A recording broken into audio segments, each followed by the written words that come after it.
Bem, vamos lá, meus jovens, né? Um bom dia novamente. Nós, mais uma vez aqui, no nosso isolamento social, para produzir, né, um vídeo sobre um assunto específico de radioterapia, voltado para a área de teleterapia, né? Os equipamentos baseados em fonte de cobalto. Teleterapia, perdão, nunca esquecendo, né? É uma técnica em que a fonte de radiação está fora do corpo, produzindo um feixe intenso direcionado para a região tumoral. Tá? Esse feixe intenso, por estar fora do corpo, vai atravessar tecidos sadios para chegar até a região do tumor.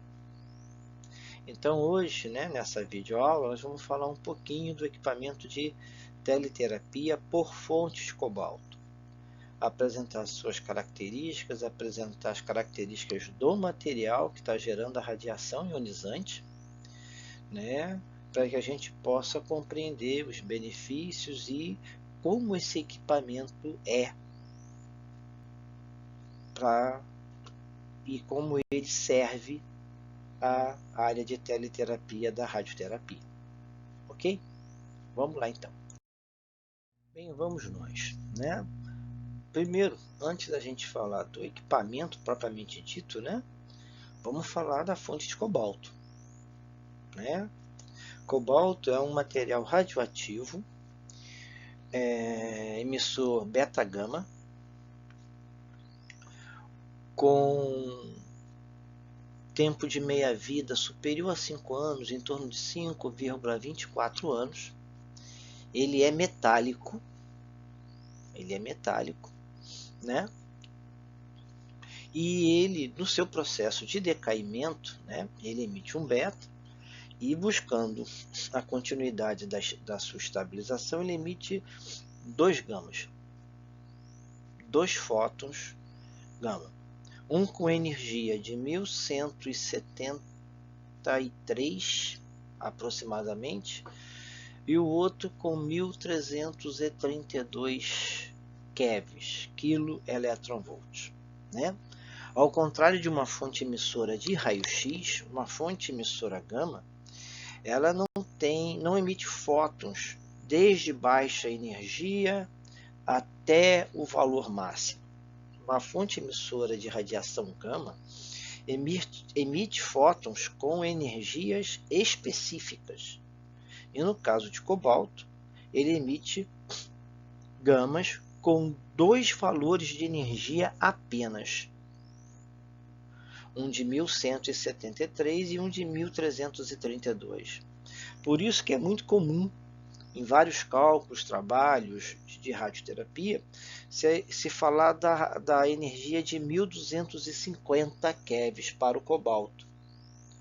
Por que da energia de 1250 kV para o cobalto? Porque a média aritmétrica entre as energias dos 2 gamas que o cobalto emite no seu processo de decaimento. 1173 mais 1332 e dividido por 2 dá 1250. Então é uma média de energia bem alta. Mas por quê?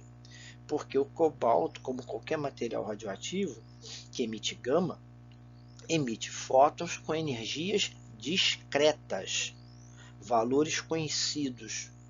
Então a gente tem como saber sim a média entre essas energias, porque se conhece os valores por eles emitidos, né? Então vamos dar uma olhada aqui nos componentes e acessórios de uma unidade de cobaltoterapia. A unidade de cobaltoterapia, né, ela tem, né, o cabeçote, ela tem, né, esse eixo aqui, ó, de rotação, né, que permite que esse cabeçote gire em torno do paciente, ó, como é demonstrado aqui na figura de baixo, que ora o cabeçote agora está embaixo, ó, aqui ele estava em cima e agora ele está embaixo, né? E nesse ato de girar, ele mantém o que a gente chama de isocentro da máquina, que é isocentro? Né? A distância do ponto gerador do feixe até o tumor é mantido nesse giro. Esse braço aqui, ó, esse cabeçote gira em torno do paciente, pode assumir as angulações que forem necessárias e essa distância se mantém. E isso é muitíssimo importante. Por que que isso é muitíssimo importante? Porque aí você tem como fazer a dosimetria correta que esse tumor está sofrendo, né, durante esse giro, durante esse posicionamento do cabeçote, desse gantry, em relação à área de volume tumoral. Essa característica de isocentro aqui, ó, é extremamente importante no planejamento dosimétrico, né, que envolve o tratamento radioterápico de teliterapia por uso de cobalto 60. Tá? Essa fonte de cobalto 60 está dentro desse cabeçote. Uma fonte, o material radioativo, ao contrário de uma fonte emissora de raio-x, ele emite radiação de forma permanente enquanto tiver sua atividade prevalecendo aí. Então, esse cabeçote é dotado de estrutura e de comandos, né, para quando não é o caso de o feixe de radiação sair através deste equipamento, isso aqui tem que ser guardado de tal sorte que você não tenha radiação no entorno.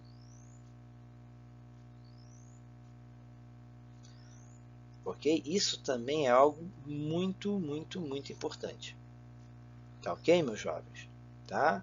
Então, guardar as características da fonte de cobalto é importantíssimo, os 2 gamas que são emitidos, 1173, 1332, o fato de ser material radioativo, então está permanentemente emitindo radiação, o fato que esse equipamento com essa estrutura aqui, ó, garante o conceito de isocentro, então esse equipamento pode girar em torno do paciente, garantindo essa mesma distância em relação ao tumor, em função de cada angulação que for necessária para o tratamento radioterápico. Ok? Dando seguimento, né?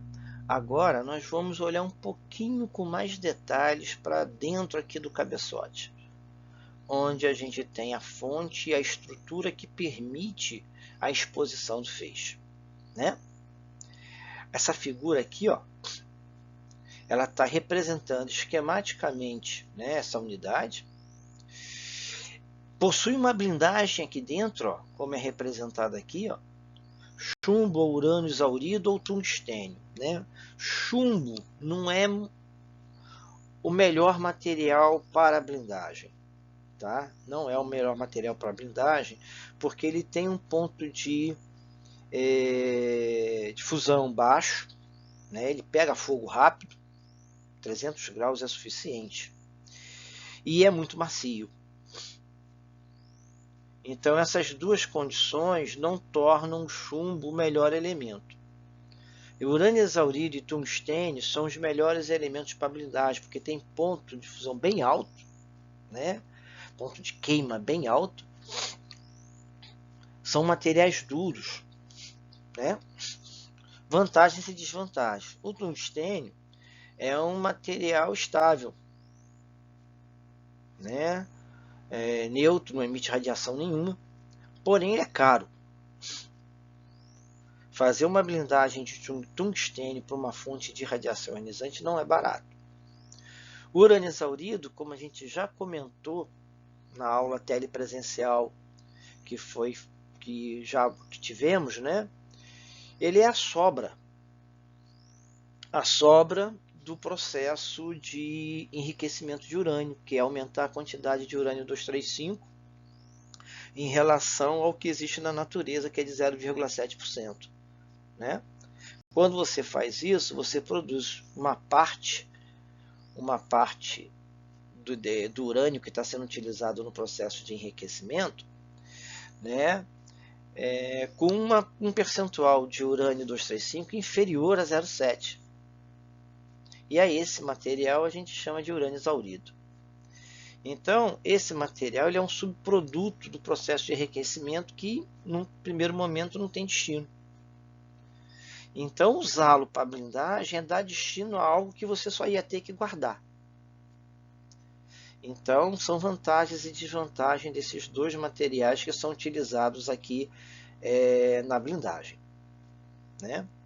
Aqui nesse esquema aqui de figura também, né, mostra um mecanismo para que a gente consiga levar a fonte até essa região aqui dos colimadores, que é onde você tem a parte de abertura, né, normalmente por ar comprimido, para que a gente possa produzir efetivamente o tratamento. Lembra que, como a gente falou agora há pouco, uma fonte de radiação, material radioativo, ao contrário de um aparelho de raio-x, ele emite radiação de forma permanente.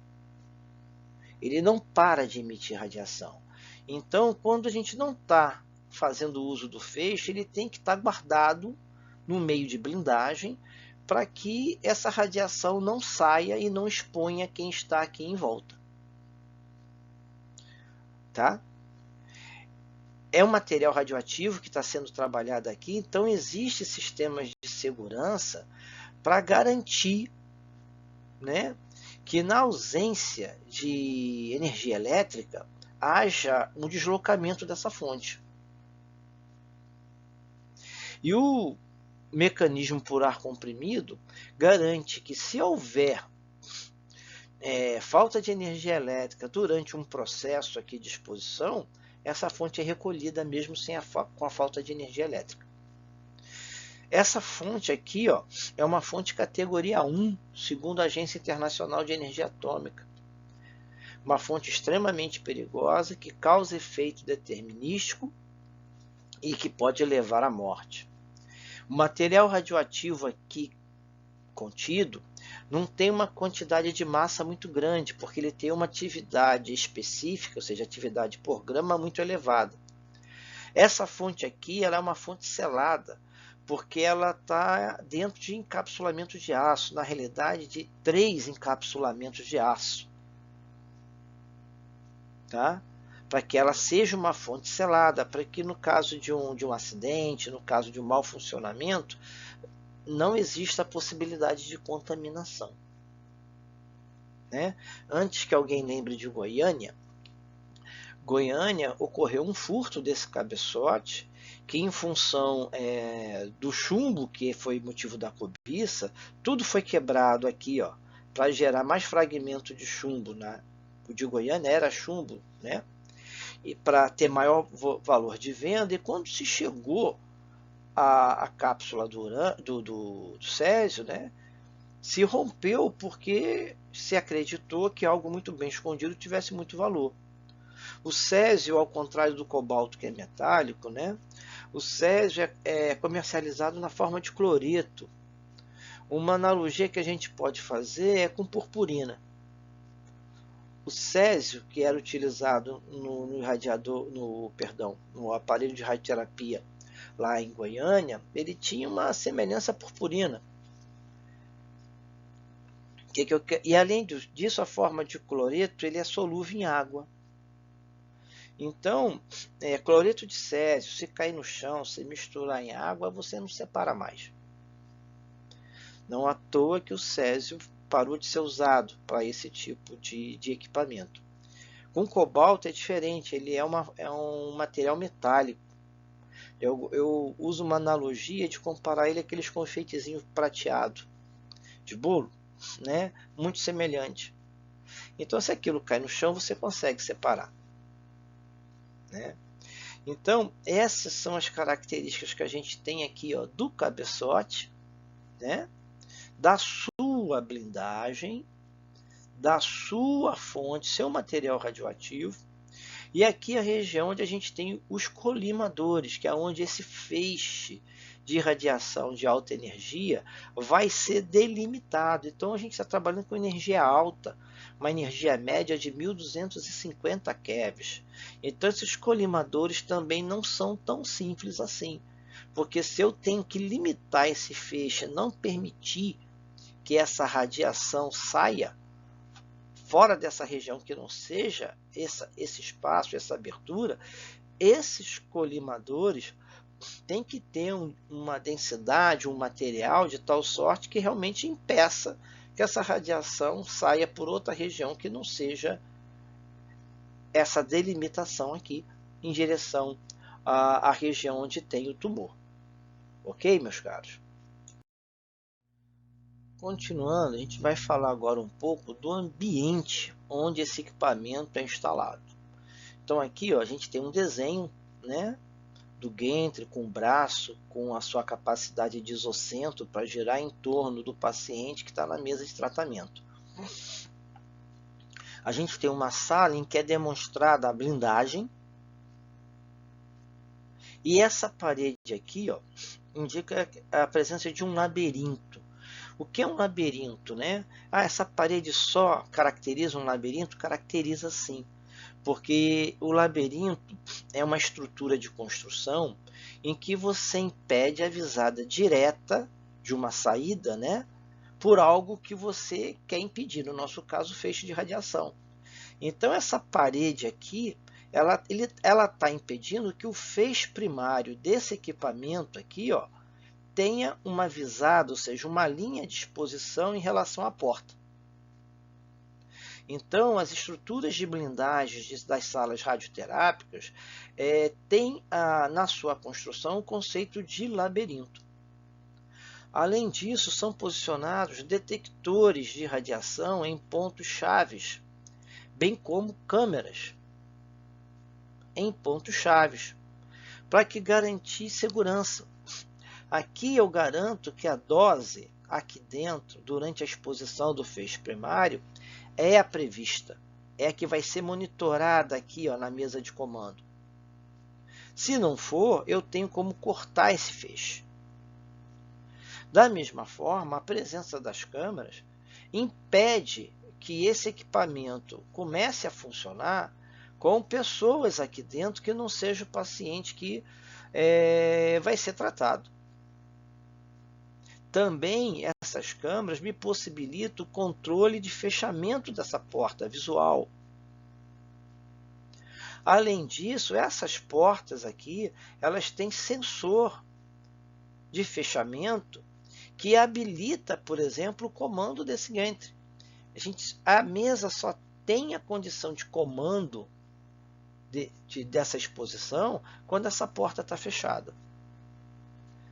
Então, como qualquer ambiente que se trabalhe com alta intensidade de radiação, estão disponíveis aqui vários sistemas de intertravamento. Se o sinal do detetor não for adequado, não há o comando de exposição. Se o sinal da câmera não for adequado, não há o comando para exposição. Se o sensor de fechamento da porta não for o adequado, não há controle para a exposição desse Gantry.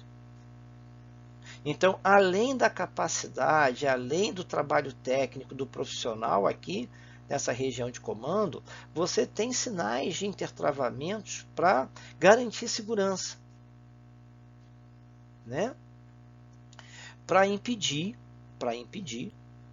que haja uma exposição indevida. O cálculo de uma blindagem de radioterapia não é um cálculo simples, não é um cálculo simplificado. Não é algo que a gente diz assim, 2 centímetros de massa baritada resolve, como é o caso do radiagnóstico. Lembra? Aqui a gente trabalha com uma energia média de 1250, com um gama que pode ter uma energia de 1332 keVs.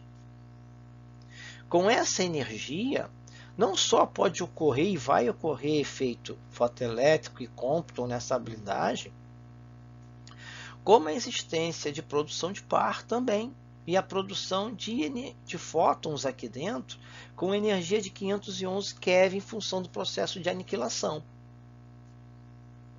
Então, essa blindagem aqui tem que ser muito bem calculada, com seriedade, né? Levando em consideração os conceitos de build-up, que é quando a gente tem fótons que foram gerados dentro da blindagem que podem sair para a região ao qual a gente tinha feito um controle.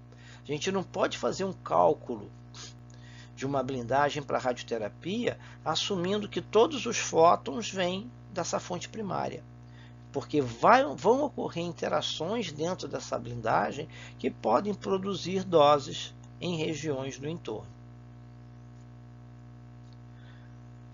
Essa sala aqui, ó, uma coisa que é interessante falar, o equipamento com fonte de cobalto tem seus problemas de segurança, de guarda da fonte, mas a estrutura da sala é mais simplificada.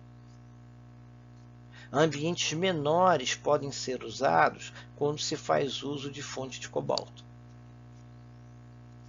tá? Em função da característica de trabalhar com radiação gama, fótons com energia discreta. Ok, meus caros? Isso era o suficiente para a gente falar sobre equipamentos de teleterapia com uso de cobalto 60.